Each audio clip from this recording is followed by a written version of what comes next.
One time I was sitting outside Stadium Station, just chilling one night, smoking a doob and like writing in my little notebook. And I'm watching all these people walk by. They're, scattering around. I can tell their energy's all kind of all over the place. People are looking at their phones, texting, or just rushing around getting shit done. I'm just kind of like really occupied. And to be honest, yeah, a lot of people were looking down at their phones and stuff, but that's kind of our world today. But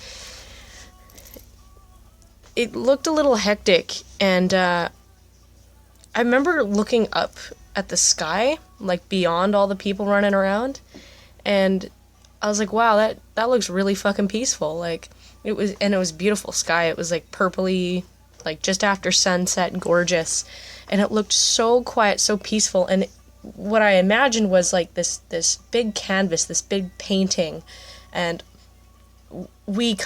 it was almost like every individual created their own little sporadic energy into this painting.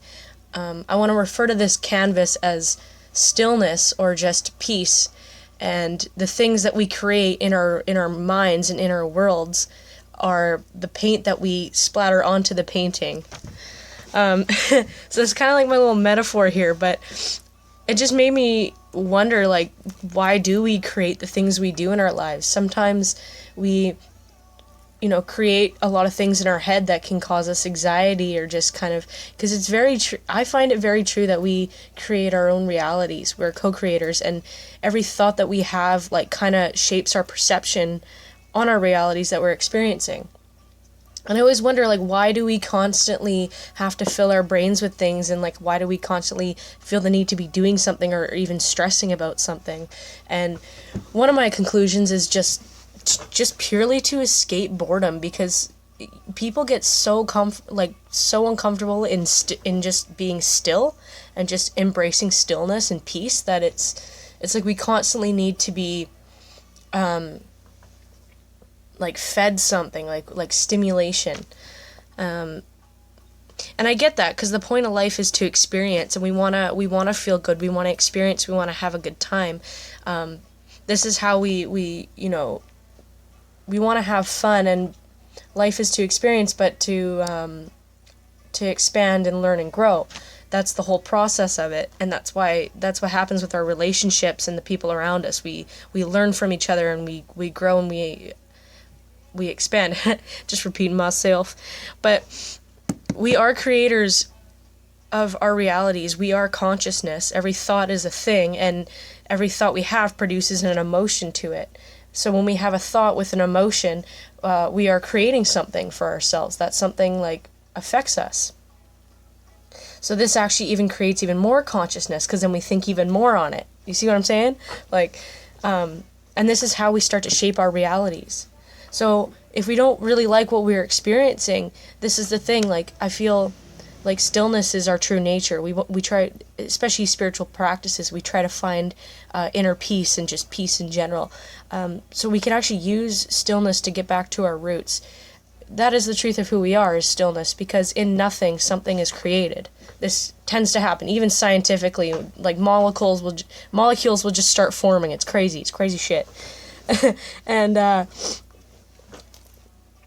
so, in stillness, we see clearly all the noise we have created in our own lives. Like, we can take a step back and actually watch our thoughts go. And it's when we're taking a step back and separating from our mind, we're actually tapping into our higher self, because we are more than our mind. Our mind is a great tool to use what we have experienced to process things and to create things, and that's beautiful. But we are so much more than that. We are soul, we are spirit, we are all connected. We are the concept of consciousness, and by getting back to stillness and finding inner peace, we learn that these things that go on in our day-to-day lives that are, like, consuming our mind, they don't actually matter at the end of the day. We can use stillness as a practice to just wipe our slates clean and start over if we needed to. Especially if we're not liking what we're experiencing in our reality. We can tap into ourselves, and we can kind of, find out, like, why am I thinking this way, and just, tap into a space of inner peace and kind of let the rest just fall away. It's in a sense letting things go. So, I thought I had more notes on this, but something I wrote last night, but it's cool. But like, and I realized this myself, like, I would try meditating, and then I would look at my emotions as something that is happening, something that maybe I should pay attention to, and understand, well, why am I feeling this way, and why are all these crazy circumstances in my life? And when you get to a point of stillness, you're like being super real and present with yourself, that you're like, okay, well, I don't like what this is, so let's see why it's there, let's see where the thought came from, or the belief came from, and then, let's just let it go, because it's not, I find a lot of this stimulation and, like, the stuff that goes on in our lives, it doesn't have to be there, it's not real.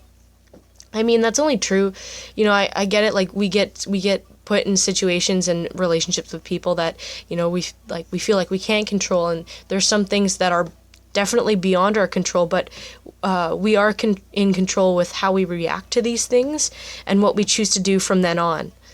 So we can choose to walk away from a bad job. We can choose to walk away from a bad relationship. We can choose to open our hearts and love the people that are there in our lives and there for us, and we can choose to love ourselves too.